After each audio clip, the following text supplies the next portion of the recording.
merekap episode sebelumnya. Seperti yang kita lihat di episode sebelumnya, Aang yang bertemu dengan teman kecilnya harus mengalami konflik, di mana Raja Bumi kecewa dan menganggap Aang telah bersembunyi saat peperangan berlangsung.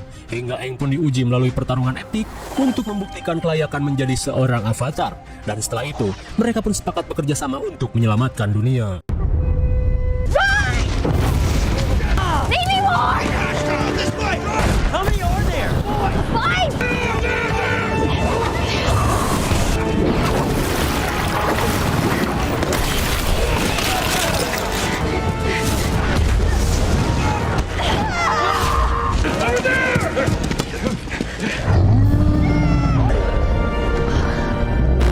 Akhirnya mereka pun lolos dari pasukan negara api. Lalu Aang pun terkesan dengan Katara yang semakin mahir menggunakan jurus terbarunya. Lantas Katara berkata, jika kemampuan ini ia pelajari setelah melihat gerakan pengendali tanah. Hingga di tengah percakapan, sontak Aang pun syok parah saat melihat bekas kebakaran hutan.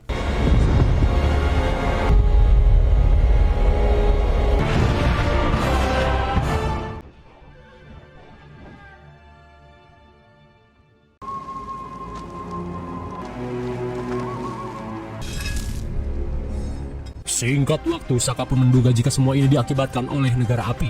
Mendengar hal itu, Aang terlihat merasa bersalah atas kekacauan yang terjadi dalam 100 tahun terakhir saat dirinya turun di dalam es. Dan saat mau menemukan sebuah benih, Katara langsung memberikannya pada Aang dan berkata jika semua kesakitan ini akan segera pulih seperti pohon yang tumbuh. Sementara itu, Sokka yang sedang mengecek keadaan tiba-tiba melihat seorang bocil yang sedang bermain di hutan. The third. Xiong made her for me. Sokka! Saat mengejar si bocil yang ketakutan, mereka akhirnya tiba di sebuah desa kecil nan kumuh. Tak cuma itu, warga desa terlihat mengalami trauma yang mendalam. Mengingat hutan yang terbakar, mereka pun menanyakan apa yang sebenarnya telah terjadi. Lantas bapak dari si bocil berkata, jika negara api telah membakar hutan untuk membuka jalan melintasi gunung. Namun setelah pengerusakan itu, tiba-tiba banyak keanehan yang terjadi seperti tanaman yang layu dan hewan buruan yang sulit didapat, seolah-olah tanah ini dikutuk.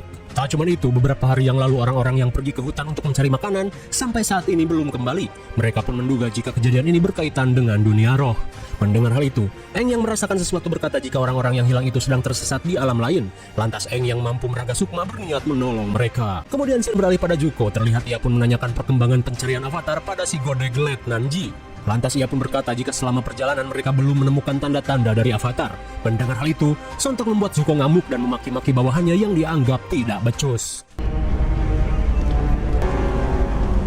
Dan bisa kita lihat jelas dendam yang terpancar dari tatapan Letnan Ji yang terus dimaki-maki. Sementara di kerajaan api, Azula yang kini kong-kali-kong dengan Komandan Zhao terlihat berusaha membujuk ayahnya untuk menambahkan sumber daya dan sokongan lebih pada Komandan Zhao. Terlebih Komandan Zhao setia dan bisa diandalkan hingga menemukan avatar. Mendengar hal itu, Ozai pun setuju-setuju saja. Namun saat Azula pergi, Ozai berkata jika yang menemukan avatar adalah Zuko. Dan Ozai merasa bangga karena Zuko telah membuktikan dedikasinya dan itu merupakan sifat dari penerus tahta. Bukan seperti Zhao dan Azula yang pandai menjilat. Mendengar hal itu sontak Azula pun nyesek sejadi-jadinya. Kembali pada Aang dan kawan-kawan. Sambil berjalan, Aang menjelaskan tentang adanya dunia roh yang berdampingan dengan dunia nyata. Dan kini, Aang hanya perlu mencari energi spiritual yang cukup kuat untuk menjadi jembatan penghubung. Specific.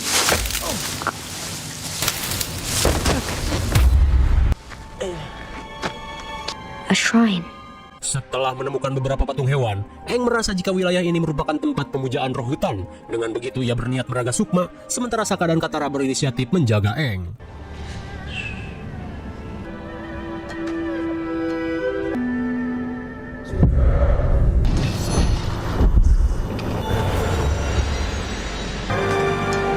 Sokka.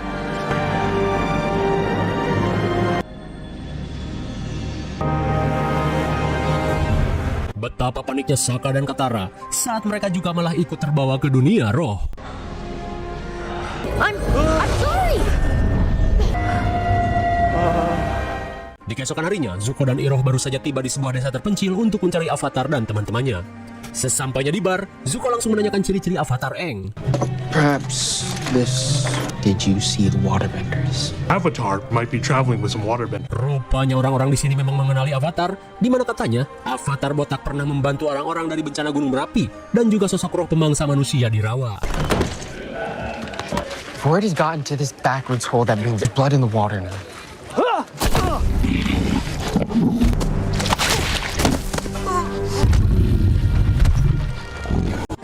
Rupanya di tempat ini ada seorang pemburu bayaran. Melihat kemampuannya, Iroh pun mempunyai sebuah ide untuk membantu Zuko. Sesaat kemudian, Iroh langsung menyarankan Zuko untuk menggunakan jasa pemburu bayaran untuk menangkap Avatar. Meskipun awalnya Zuko menolak, namun Iroh berkata jika pemburu bernama Jun ini mempunyai kemampuan melacak yang di luar nalar. Takut kalah saing dengan Komandan Zhao, akhirnya Zuko pun setuju. Kembali pada Aang dan kawan-kawan yang berada di dunia roh. Di tengah perjalanan, Aang yang mengetahui ilmu spiritual dari Gyatso berkata, jika dunia roh dan dunia nyata saling terikat dan mempengaruhi satu sama lain. Lalu Aang menduga jika para penduduk desa yang terjebak di sini sedang berusaha mencari jalan keluar. None of you belong in here. No human. That is one big birdie. Rupanya suara tersebut berasal dari burung hantu besar yang mengaku sebagai roh pengetahuan dari perpustakaan Wan Sitong. Lalu di saat itu pula mereka pun heran dengan Aang yang mengobrol seorang diri. Ternyata bahasa yang diucapkan si burung hanya bisa difahami oleh seorang avatar. Of comprehending my speech. Lantas Aang diberitahu jika Katara dan Sokka bukan selayaknya berada di dunia roh, dan jika terlalu lama mereka akan dalam bahaya. Tak cuma itu, si burung berkata jika ada seseorang yang tinggal di pondok batu. Di tengah perjalanan menyusuri hutan roh, tiba-tiba saja Sokka melihat sesuatu. Oh, did you see that? Melihat Sokka yang panik, Katara berkata jika kita semua akan aman asal tetap berada di jalur. Yeah, I can deal with the truth.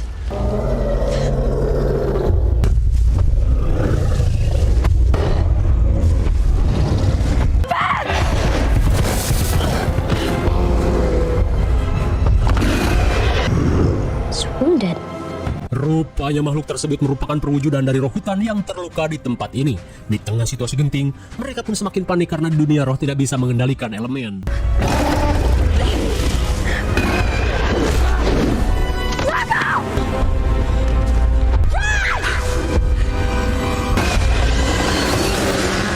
Singkat waktu saat mereka terpisah, Katara terlihat mencari keberadaan Aang dan Sokka. Di tengah kabut yang tebal, Katara pun heran saat menemukan seorang bocil yang mirip sekali dengan dirinya.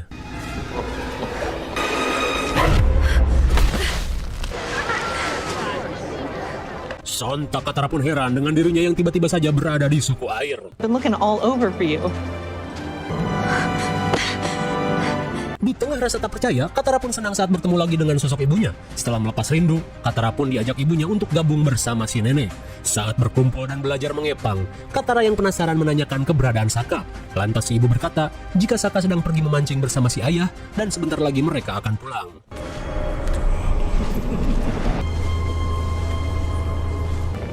I can't bend. Katara pun heran dengan dirinya yang tak bisa mengendalikan air. Lalu tiba-tiba...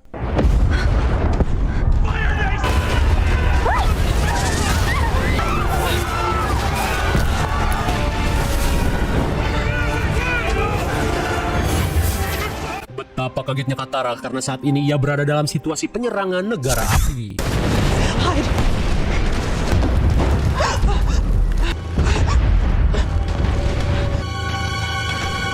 Wait!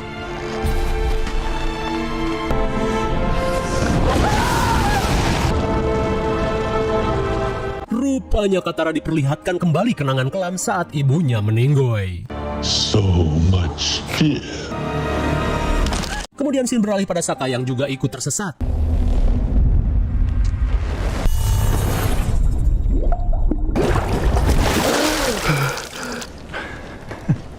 Dad? Sesaat kemudian, sontak Sokka pun heran saat dirinya tiba-tiba berada di suku air bersama ayahnya.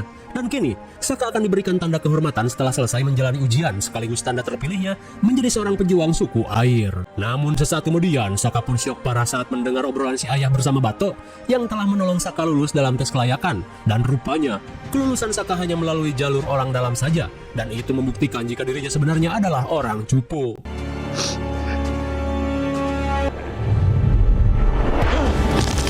Kembali pada Aang, di tengah pencarian ia pun heran saat melihat kampung halamannya. Namun beda halnya dengan Katara dan Sokka, Aang menyadari semua ini hanyalah ilusi. What have we here? Tiba-tiba saja Aang pun kaget saat ditemui sosok roh pencuri wajah yang dikenal sebagai Koh. Lalu Koh terkesan dengan Aang yang tidak terpengaruh dengan genjutsunya. Namun tak lama kemudian, Koh mulai menyadari jika Aang adalah seorang avatar karena sebelumnya ia hampir dibunuh oleh seorang avatar dari suku air setelah dirinya mencuri wajah kekasihnya. But you know all about stealing. Setelah memperlihatkan wajah yang ia curi, Koh menanyakan maksud kedatangan Eng. Lantas Eng berkata jika saat ini ia sedang mencari keberadaan teman-temannya yang hilang. Lantas Koh berkata jika akulah yang telah menculik mereka semua.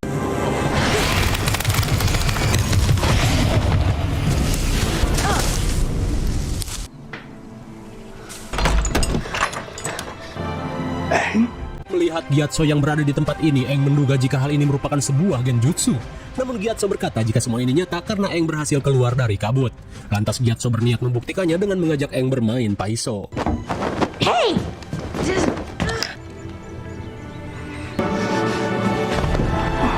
Setelah melihat kebiasaan Gyatso yang curang, Eng pun akhirnya percaya. Lalu ia pun heran dengan Gyatso yang bisa berada di tempat ini. Lantas Gyatso menceritakan sesuatu saat kuil udara diserang negara api, di mana orang-orang yang gugur kebanyakan memilih untuk melakukan proses reinkarnasi. Namun beda halnya dengan Gyatso, ia memilih untuk berada di alam roh karena merasa jika suatu saat Eng pasti akan membutuhkan pertolongannya. Di tengah suasana haru, Eng berkata jika ia sedang kebingungan untuk menolong semua orang. Lalu Gyatso berkata jika di tempat ini ada sebuah kabut yang bisa membelenggu si korban dengan kenangan terburuknya, sekaligus tempat Koh berburu mangsa, dengan cara membawa orang tersebut ke sarangnya untuk dimakan jiwanya sampai lenyap. Lalu Gyatso mengingatkan Eng untuk tidak gegabah karena Koh ini sangat sulit untuk dikalahkan.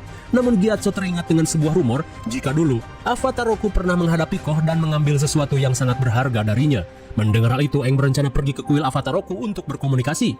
Namun Gyatso mengingatkan Eng jika kuil Avatar Roku berada di negara api. Once I save my friends.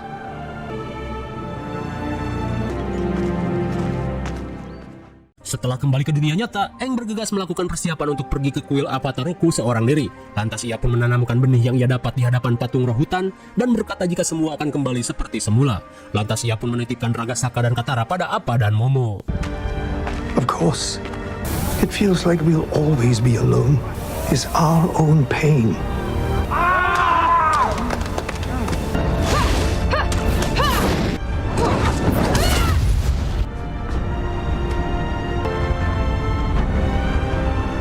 And remember what it is we love.